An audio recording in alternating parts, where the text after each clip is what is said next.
Halo teman-teman, selamat datang kembali di channel horor Mata Gaib. Tempatnya cerita-cerita misteri, mitos, dan kisah nyata yang bikin bulu kudut merinding. Malam ini, aku bakal bawain sebuah kisah horor pesugihan yang sangat menyeramkan.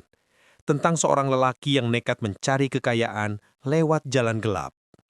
Konon, dia melakukan perjanjian dengan penguasa Laut Selatan, dan sebagai gantinya, dia harus menerima kelahiran bayi iblis yang jadi tumbal hidupnya.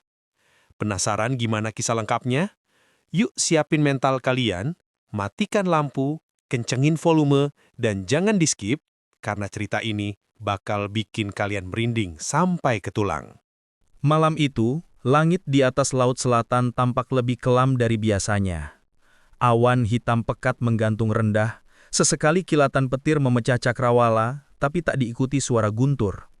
Angin kencang bertiup, membawa aroma amis bercampur asin yang menusuk hidung. Ombak berderu menghantam karang, suaranya keras, bergemuruh, seolah marah karena ada yang berani mendekat. Di tepi pantai yang sepi, seorang lelaki bernama Raka berdiri terpaku. Di tangannya ada sebuah nampan kecil berisi sesajen sederhana, bunga melati, sebatang rokok kretek, dan sepotong ayam bakar. Sesajen itu tampak sederhana, jauh dari syarat ritual pesugihan yang biasanya rumit. Tapi bagi Raka, itulah yang bisa ia bawa. Raka menatap ke arah lautan yang gelap. Ombak besar seakan ingin menelannya.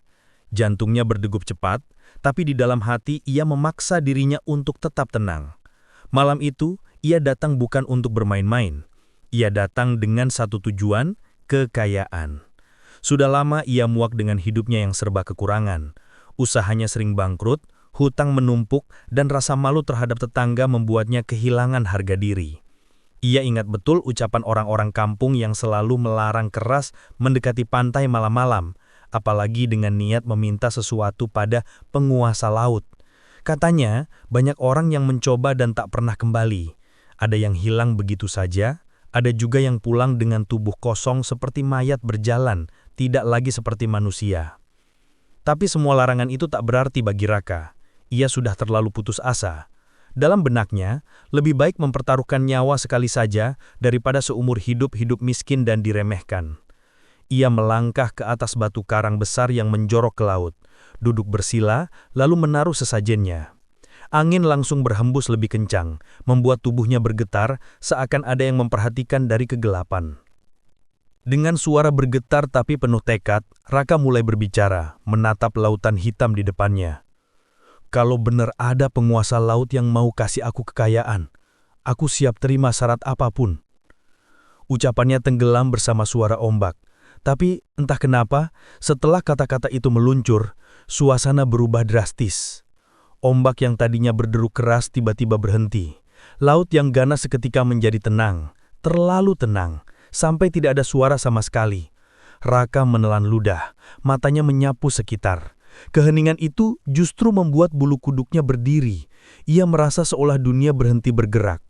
Tidak ada suara jangkrik, tidak ada desir angin, hanya sunyi mencekam yang menekan dadanya. Di tengah keheningan itu, tiba-tiba terdengar suara samar. Awalnya pelan, nyaris tak terdengar, tapi makin lama makin jelas. Suara itu tangisan, tangisan bayi. Raka terkejut, tubuhnya menegang. Apa aku salah dengar? Batinnya. Ia mencoba mengabaikan tapi tangisan itu makin nyata, makin jelas. Seperti ada bayi kecil yang baru lahir menangis minta dipeluk. Tubuh Raka merinding. Suara itu datang dari arah laut. Matanya menatap ke depan dan benar saja, dari dalam kabut tipis yang tiba-tiba muncul di permukaan air, terlihat sesuatu hanyut perlahan ke arahnya. Awalnya, ia mengira itu boneka, terbawa ombak. Tapi semakin dekat, semakin jelas bentuknya. Itu bukan boneka, itu bayi. Bayi itu terapung di atas ombak tenang, tubuhnya pucat kebiruan seperti mayat yang lama tenggelam. Matanya tertutup, tapi ada senyum samar di bibirnya yang mungil. Raka terpaku, ingin lari tapi kakinya kaku. Bayi itu terus mendekat, seolah ombak sengaja mengantarnya ke arah batu karang tempat Raka duduk.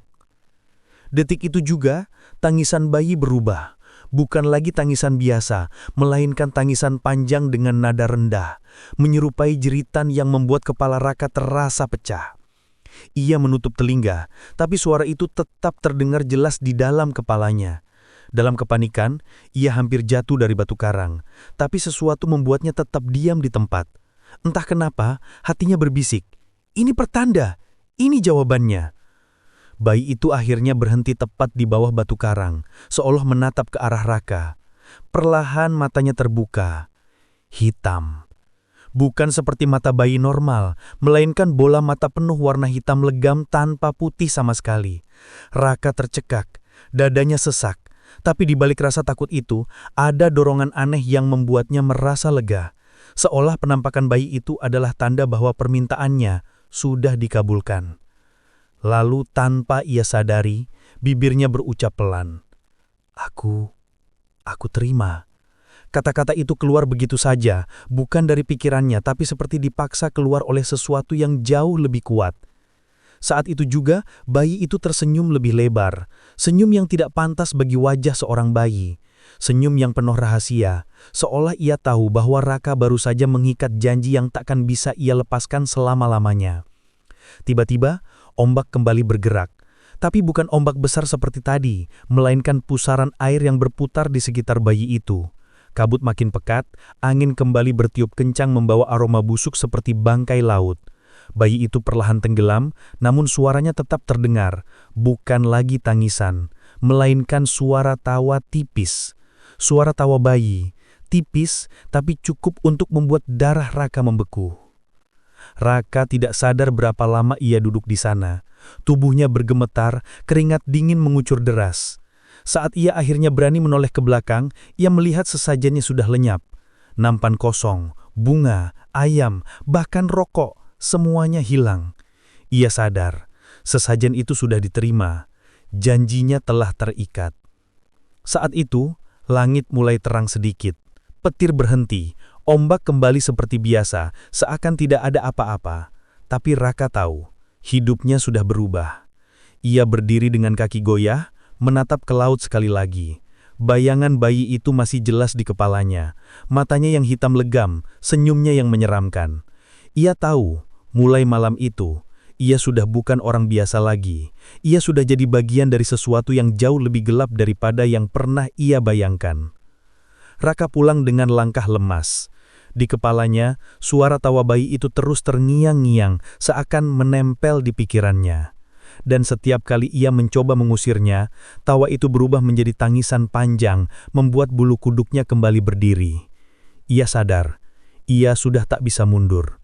Apapun yang terjadi setelah ini, ia harus siap. Karena malam itu, di tepi laut selatan, ia sudah menyerahkan dirinya pada janji yang tak bisa ditarik kembali. Sejak malam itu, kehidupan Raka berubah seolah dunia berbalik untuknya. Jika dulu ia dikenal sebagai lelaki miskin yang selalu merintih karena dagangannya sepi, kini ia seakan jadi orang baru. Usaha kecil-kecilan yang ia jalani tiba-tiba maju pesat. Apa saja yang ia jual selalu laku.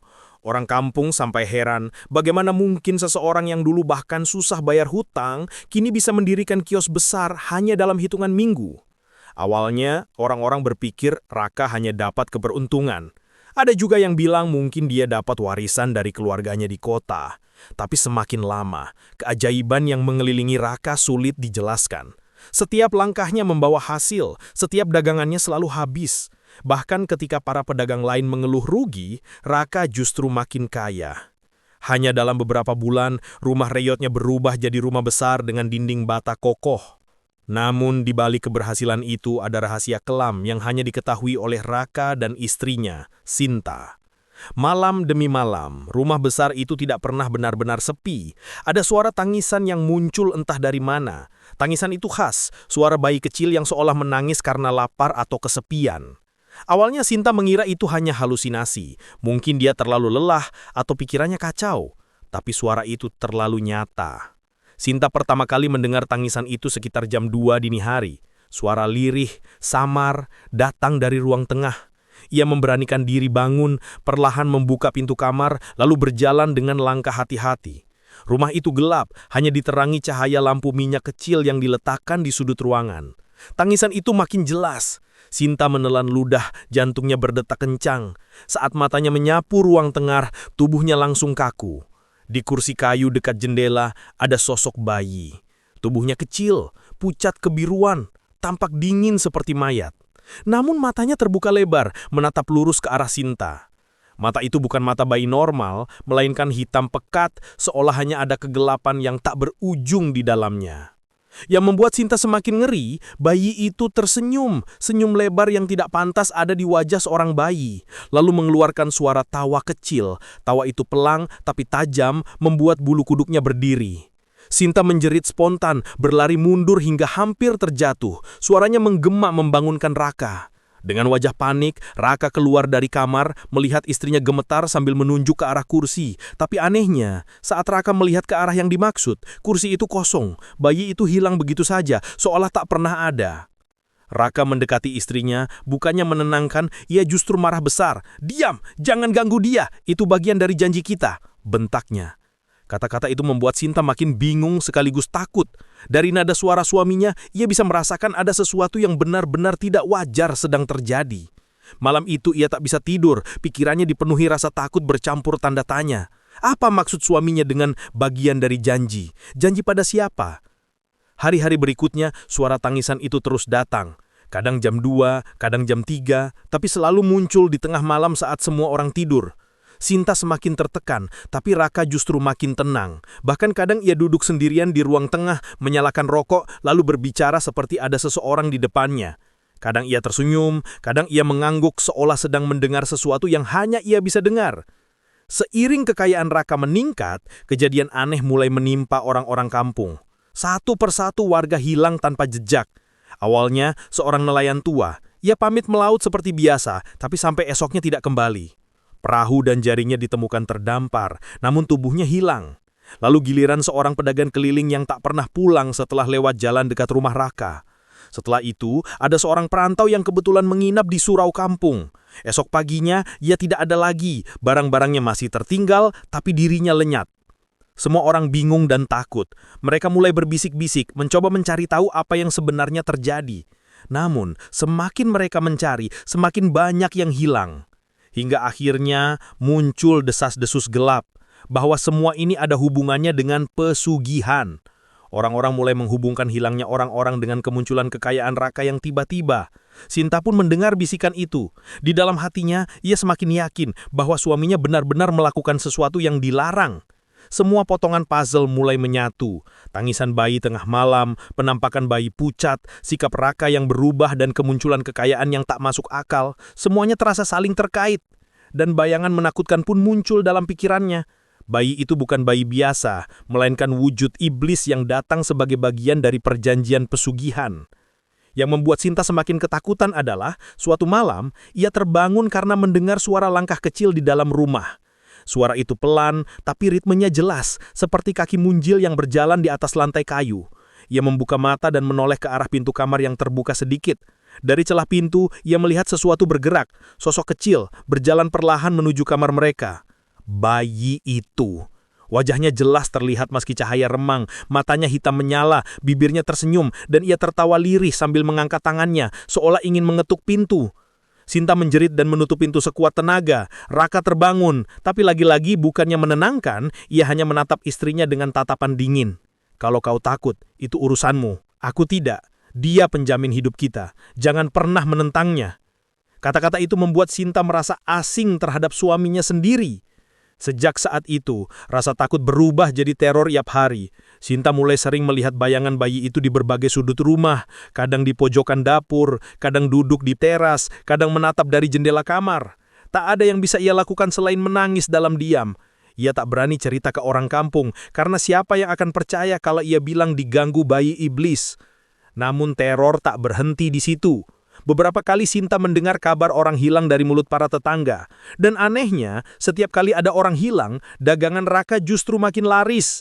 Kejadian itu berulang terus sampai akhirnya orang kampung benar-benar percaya bahwa ada tumbal yang harus dibayar untuk kekayaan Raka. Mereka mulai menjauh, takut kalau bertemu Raka akan jadi korban berikutnya. Sinta semakin hancur. Ia merasa hidupnya di penjara dalam rumah yang tak lagi ia kenali. Suaminya bukan lagi lelaki yang dulu ia cintai. Kini ia hanyalah seorang manusia yang rela menyerahkan jiwa dan ketenangan demi harta. Dan yang paling menakutkan adalah ia sadar bahwa bayi pucat itu bukan sekedar penampakan, tapi benar-benar hadir di rumah mereka, menjadi bagian dari kehidupan sehari-hari. Setiap kali bayi itu muncul, udara di rumah mendadak dingin, lampu redup, dan ada aroma amis laut yang menyengat. Kadang tangannya kecil tapi kukunya panjang seperti cakar, meninggalkan goresan di lantai kayu atau dinding. Dan setiap kali Raka melihatnya, ia selalu tersenyum puas, seolah menganggap semua itu adalah tanda bahwa kekayaannya aman. Tapi bagi Sinta, semua itu adalah teror tanpa akhir. Ia tahu, semakin kaya suaminya, semakin banyak tumbal yang akan diambil. Dan bayi iblis itu, dengan mata hitamnya yang menembus jiwa, adalah penjemput maut yang datang untuk menagih setiap janji gelap yang pernah diucapkan Raka pada malam di tepi laut selatan. Awalnya Sinta merasa sangat bahagia ketika tahu dirinya hamil. Ia berpikir, mungkin dengan hadirnya anak, hidupnya akan sedikit lebih berarti. Meski suaminya makin aneh dengan segala perubahan sejak pesugihan itu, ia tetap punya harapan bahwa seorang anak bisa mengembalikan cinta dan kebahagiaan di dalam rumah. Raka pun terlihat senang saat pertama mendengar kabar itu. Ia berkata seolah yakin bahwa anak ini adalah tanda keberkahan dari perjanjian yang ia buat di laut. Namun semakin besar kandungan Sinta, kebahagiaan yang ia rasakan berubah menjadi ketakutan. Hampir setiap malam, ia didatangi mimpi buruk. Dalam mimpinya, selalu ada suara serak, berat, dan menyeramkan, seolah keluar dari tenggorokan makhluk tua yang sudah mati. Suara itu tidak pernah berkata banyak, hanya satu kalimat berulang-ulang. "Anakmu akan jadi milikku." Suara itu begitu nyata, seolah berbisik langsung di telinganya.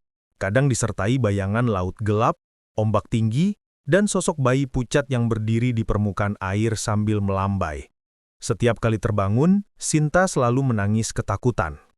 Yang membuatnya semakin goyah adalah kenyataan bahwa bayi pucat itu semakin sering muncul di rumah. Ia tak lagi sekedar terdengar lewat tangisan atau terlihat sesekali di sudut ruangan. Kini, ia seolah menetap di sana, bebas menampakkan diri di mana saja. Kadang saat Sinta sedang mencuci baju di sumur, ia merasa ada yang menatap dari balik pintu. Saat ia menoleh, sosok bayi itu sudah ada, berdiri dengan tubuh pucat, matanya hitam penuh, sambil tersenyum aneh. Kadang tengah malam, Sinta melihatnya duduk di pojok kamar, tubuhnya meringkuk seperti menunggu sesuatu, lalu tiba-tiba tertawa kecil dengan suara yang menusuk telinga. Sinta merasa semakin terperangkap, perutnya membesar, tapi ketenangan hidupnya justru semakin hilang. Ia pernah mencoba membicarakan hal ini pada Raka, berharap suaminya bisa melindungi, tapi jawaban Raka membuatnya semakin hancur. Kalau itu memang maunya, biarkan saja. Jangan melawan. Anak kita istimewa. Dia akan jadi bagian dari kekuatan besar, kata Raka dengan wajah dingin. Sejak saat itu, Sinta tahu, suaminya sudah benar-benar hilang dari dirinya. Yang kini hidup bersama di rumah itu bukan lagi lelaki yang ia kenal, tapi seseorang yang dikuasai oleh janji gelap dengan sesuatu dari laut. Hari-hari terakhir menjelang kelahiran dipenuhi teror. Sinta sering mendengar bisikan samar dari balik pintu atau jendela. Kadang suara bayi menangis, kadang suara tawa, dan kadang suara serak yang ia dengar dalam mimpi, mengulang-ulang janji yang sama. Rumah besar mereka semakin terasa seperti penjara, dikelilingi hawa dingin dan bayangan yang selalu bergerak di sudut mata. Sampai akhirnya, hari itu tiba. Malam ketika Sinta merasakan sakit perut luar biasa, tanda bahwa bayinya akan lahir. Bidan kampung dipanggil, datang dengan peralatan sederhana, mencoba membantu sekuat tenaga. Beberapa tetangga perempuan pun ikut hadir berusaha memberikan pertolongan dan doa. Suasana tegang, tapi sebuah masih terlihat normal sampai detik-detik terakhir. Ketika bayi itu akhirnya lahir, bukan tangisan yang keluar, bukan suara khas bayi merah yang baru melihat dunia. Yang terdengar justru jeritan panjang, suara melengking bercampur raungan, seperti gabungan tangis bayi dan pekikan makhluk gaib. Semua orang di ruangan itu langsung ketakutan. Bidan yang membantu spontan menjerit, lalu jatuh pingsan di tempat. Sinta menoleh dan pandangannya jatuh pada bayi yang baru lahir itu. Ia langsung menangis histeris. Bayi itu bukan bayi manusia biasa. Wajahnya pucat, kulitnya dingin kebiruan, Matanya hitam legam seperti bayi laut yang sering menghantuinya. Dari tangannya tumbuh kuku panjang menyerupai cakar, dan bibirnya tersenyum lebar seolah ia mengerti bahwa ia baru saja berhasil masuk ke dunia manusia. Sinta berteriak-teriak, memohon pada Raka untuk melakukan sesuatu. Namun Raka justru berdiri di dekat pintu dengan wajah puas, senyum yang tak pernah Sinta lihat sebelumnya. Senyum itu penuh kesombongan, seakan ia merasa berhasil menuntaskan perjanjian. Akhirnya, anak ini lahir. Ini tandanya kita akan semakin besar, semakin kaya, ucap Raka dengan mata berbinar, tak peduli istrinya ketakutan setengah mati. Tapi detik berikutnya, semua berubah. Tanpa peringatan, rumah itu diguncang getaran hebat. Seperti ada gempa besar, padahal kampung yang lain tetap tenang. Barang-barang berjatuhan, dinding berderak, suara keras bergema dari bawah tanah. Semua lampu padam bersamaan, meninggalkan kegelapan total. Hanya terdengar suara jeritan bayi aneh itu bercampur dengan suara ombak besar, padahal jarak rumah mereka jauh dari pantai. Dalam kegelapan itu, terdengar suara berat, menyeramkan, bergema dari segala arah, membuat semua orang yang masih sadar menutup telinga. Janji sudah lunas, kekayaanmu selesai di sini. Suara itu menggetarkan hati, seolah keluar langsung dari dalam laut. Sinta mencoba meraih bayinya, tapi bayi itu menatapnya dengan mata hitamnya, lalu tertawa keras. Dari mulutnya keluar suara seperti bisikan angin laut bercampur jeritan. Raka masih tegak berdiri, tapi wajahnya mulai berubah panik. Ia menyadari bahwa perjanjian yang ia buat tidak seperti yang ia bayangkan. Ia pikir ia akan mendapatkan kekayaan abadi, tapi nyatanya semua itu hanyalah jebakan. Getaran semakin keras, hingga bagian atap rumah mulai runtuh. Ombak besar entah dari mana tiba-tiba menghantam rumah mereka. Air asin bercampur busa memenuhi setiap sudut ruangan. Jeritan Sinta tenggelam bersama suara riuh. Dalam hitungan detik, rumah itu luluh lantak, tenggelam dalam terjangan air yang datang dari arah yang tidak seharusnya. Keesokan paginya, ketika matahari muncul, orang-orang kampung datang untuk melihat. Mereka terkejut karena rumah besar milik Raka rata dengan tanah. Tidak ada satupun tanda kehidupan, tidak ada jasad, tidak ada barang, bahkan bidan yang semalam membantu juga hilang tanpa jejak. Semua seolah disapu bersih oleh sesuatu yang tak terlihat. Orang kampung hanya menemukan sisa-sisa puing bercampur pasir basah, padahal jarak rumah itu cukup jauh dari pantai. Sejak saat itu, tak ada lagi yang berani mendekati lokasi bekas rumah Raka. Orang-orang percaya keluarga itu ditelan oleh laut bersama janji gelap yang pernah diucapkan Raka. Ada yang bilang mereka dibawa ke dasar samudra, menjadi bagian dari kerajaan gaib di Laut Selatan. Ada pula yang percaya bayi iblis itu masih ada, menunggu waktu untuk muncul kembali. Kisah Raka kemudian menjadi peringatan yang selalu diceritakan dari mulut ke mulut. Setiap kali ada orang yang berniat mencari pesugihan ke Laut Selatan, para tetua kampung selalu berkata, "Ingat kisah Raka, bayi iblis itu masih ada, menunggu orang bodoh berikutnya." Dan hingga kini, masih sering terdengar kabar dari nelayan yang melaut terlalu jauh. Mereka mengaku mendengar suara tangisan di tengah ombak, padahal tidak ada siapa-siapa. Ada pula yang bersumpah melihat sesuatu mengapung di kejauhan. Tubuh mungil pucat dengan mata hitam pekat, tersenyum sambil melambai, seakan mengundang siapa saja untuk mendekat. Itu tadi cerita horor tentang pesugihan keramat, bayi iblis dari Laut Selatan. Sampai sekarang, kisah ini masih jadi peringatan buat siapapun yang kepingin kaya lewat jalan instan. Ingat, setiap janji dengan kegelapan pasti ada harga yang harus dibayar, dan biasanya nyawa yang jadi taruhannya. Kalau kalian pernah dengar cerita pesugihan lain, atau bahkan punya pengalaman mistis sendiri, coba tulis di kolom komentar. Siapa tahu bisa aku bawain di video berikutnya. Jangan lupa like, share, dan subscribe supaya kalian nggak ketinggalan cerita-cerita horor lainnya. Terima kasih sudah menonton. Sampai jumpa di kisah horor selanjutnya. Dan ingat, jangan pernah main-main dengan Laut Selatan.